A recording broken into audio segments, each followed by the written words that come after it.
ਮੇਰੀ ਤੇ ਇੱਕ ਜਾਨ ਤੇ 100 ਸਿਆਪੇ ਆ। ਫੜਾ ਮੈਨੂੰ ਮੇਰਾ ਫੋਨ, ਤੇਰੇ ਪਿਓ ਨੂੰ ਫੋਨ ਕਰਾਂ। ਹੈਲੋ, ਕਿੱਥੇ ਹੋ ਤੁਸੀਂ? ਤੁਹਾਡੀ ਭੈਣ ਸਾਡੇ ਘਰ ਤੇ ਆਉਣ ਦੀ ਫਿਰ ਤਿਆਰ ਹੋ ਗਈ ਏ ਤੇ ਨਾਲ ਆਪਣੇ 7 ਬੱਚੇ ਵੀ ਲੈ ਕੇ ਆ ਰਹੀ ਏ। ਨਹੀਂ, ਇਹ ਤੇ ਹਕੂਮਤ ਦਾ ਖਜ਼ਾਨਾ ਨਾ, ਬਹਿ ਕੇ ਖਾਏਗੀ। ਉਹਨੇ ਤੇ ਆਰਡਰ ਤੇ ਆਰਡਰ ਕਰਨਾ ਹੈ। ਮੇਰੇ ਕੋਲ ਨਹੀਂ ਜੇ ਬਣਨਾ ਇਸ ਵਾਰੀ ਕੁਛ।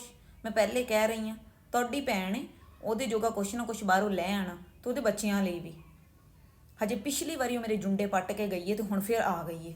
ਇਹਨੂੰ ਸਕੂਨ ਨਹੀਂ ਹੈਗਾ ਆਪਣੇ ਘਰ ਦੇ ਵਿੱਚ, ਨਾ ਇਹਨੇ ਜੀਣ ਦੇਣਾ ਹੈ ਤੇ ਨਾ ਕੁਛ। ਜ਼ਲੀਲ ਕੀਤਾ ਹੋਇਆ ਇਹਦੇ ਗੰਦੇ ਖਾਨਦਾਨ ਨੇ ਮੈਨੂੰ। ਰੱਖਣੀ ਆ ਮੈਂ ਫੋਨ, ਲੈ ਆਇਆ ਉਹਦੇ ਜੋਗਾ ਕੁਛ ਨਾ ਕੁਛ। ਮੇਰੇ ਕੋ ਨਹੀਂ ਜੇ ਕੁਛ ਬਣਨਾ।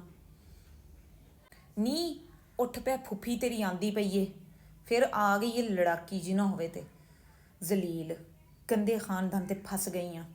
ਉੱਠ ਉੱਠ ਛੇਤੀ ਕਰ, ਭਾਂਡੇ ਧੋ ਕੇ ਰੱਖ। ਫਿਰ ਆਂਦੀ ਪਈ ਏ ਤੇਰੀ ਫੁੱਫੀ। ਗੰਦੇ ਖਾਨਦਾਨ ਨੇ ਜ਼ਲੀਲ ਕਰਕੇ ਰੱਖ ਦਿੱਤਾ ਹੈ। ਨੀ ਉੱਠ ਪੋ, ਜਲਦੀ ਕਰੋ, ਬਿਮਾਰੀ ਪੈਣੀ ਹੈ। ਧੋ ਲੈ ਭਾਂਡੇ, ਤੇਰੀ ਫੁੱਫੀ ਆ ਰਹੀ ਏ। ਫਿਰ ਤੇਰੇ ਪਿਓ ਦਾ ਤੇ ਮੇਰਾ ਪਿਆਰ ਵਧਾਉਣ ਆ ਰਹੀ ਹੈ।